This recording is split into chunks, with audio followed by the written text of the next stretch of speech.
समस्त को मु धन्यवाद देवाई चाहिए एवं आपण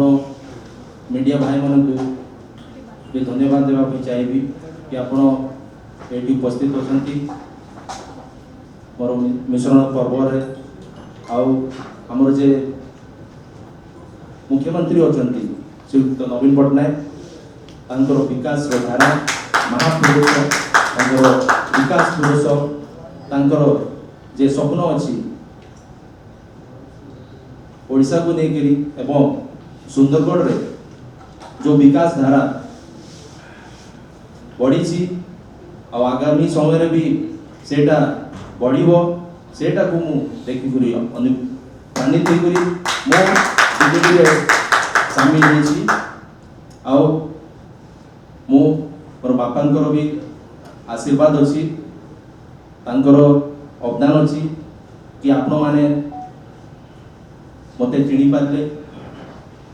आउ आगामी समय रे जहाँ भी आमर मुख्यमंत्री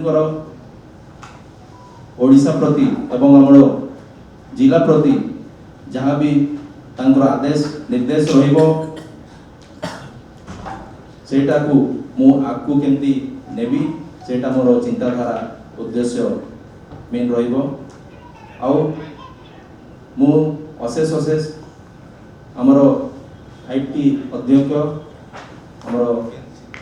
VK पांड्यान महोदय एवं सांगठनिक संपादक प्रणव प्रकाश दास महोदय समस्त को मु धन्यवाद देवाई चाहिए। आज भाषण रो समय नहीं आज मु सामिल होइछि आ आगामी समय रे केमती पार्टी आमर बीजेडी पार्टी लोकों को पाखरे पहुँची पारिबो और जो आमर मुख्यमंत्री विकास अच्छी जोटी पहुँची नहीं सेठी मु केमती पहुँचे पारिबी सेटा मोर मुख्य लक्ष्य और मोर चिंता। समस्त को धन्यवाद आज समस्त जे उपस्थित नमस्कार।